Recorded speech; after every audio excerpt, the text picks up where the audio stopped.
ایک نوجوان اپنے کالج سے گریجویٹ ہونے والا تھا۔ پچھلے کچھ مہینوں سے اسے قریب ہی موجود گاڑیوں کے شو روم میں موجود اسپورٹس کار بہت پسند تھی۔ چونکہ اس کے ابا جان وہ کار لے کر دے سکتے تھے تو اس نے اپنے ابا جان کو کہہ رکھا تھا کہ اسے گریجویشن کے تحفے میں وہی کار چاہیے۔ جیسے جیسے گریجویشن کی تقریب کا دن قریب آ رہا تھا ویسے ویسے نوجوان کا اپنے تحفے کا انتظار بھی اپنے عروج پہ جا رہا تھا۔ بالآخر تقریب کے دن کی صبح کو اس کے ابا نے اس کو اپنے خاص مطالعے کے کمرے میں بلایا۔ اس کے والد نے اس کو بتایا کہ ایسے ذہین اور محنتی بیٹے کے باپ ہونے پہ ان کو کتنا فخر ہے اور یہ بھی کہ وہ اس سے کتنا پیار کرتے ہیں۔ پھر انہوں نے اس کو ایک غلاف میں لپٹا ہوا ڈبہ تحفے میں دیا۔ کچھ مایوسی اور کچھ تجسس کے ساتھ اس نے وہ تحفہ کھولا تو اس میں ایک نہایت خوبصورت چمڑے کے دستے والا قرآن شریف موجود تھا۔ یہ دیکھنا تھا کہ غصے کے مارے اس کی رنگت سرخ پڑ گئی اور وہ اپنے ابا پہ چلا اٹھا۔ اپنی اتنی ساری دولت ہونے کے باوجود آپ نے مجھے صرف یہ قرآن تحفے میں دیا؟ اور پھر وہ اس انمول تحفے کو وہیں رکھ کر نکلا اور گھر چھوڑ کر چلا گیا۔ بہت سال گزر گئے، وہ پلٹ کر اپنے ابا کے گھر نہ گیا۔ اب وہ ایک کامیاب بزنس مین تھا اور اس کے پاس نہایت خوبصورت بنگلہ تھا اور بہت اچھی بیوی تھی۔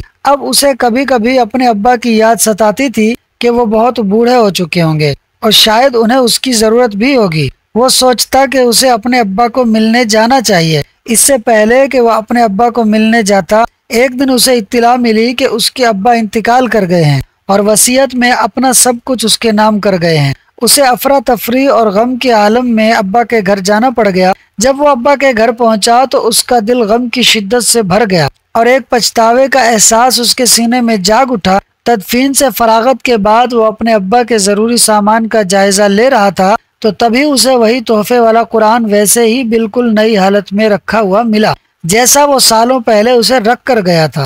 آنکھوں میں آنسوؤں کے ساتھ اس نے قرآن شریف کو کھولا اور اس کے اوراق پلٹنے لگا۔ یوں ہی اوراق پلٹتے ہوئے اس نے ایک صفحے پہ دیکھا کہ اس کے ابا نے ایک آیت پہ نشان لگایا ہوا تھا۔ وہ سورہ رعد کی 28ویں آیت تھی۔ بے شک اللہ کی یاد دلوں کو سکون بخشتی ہے۔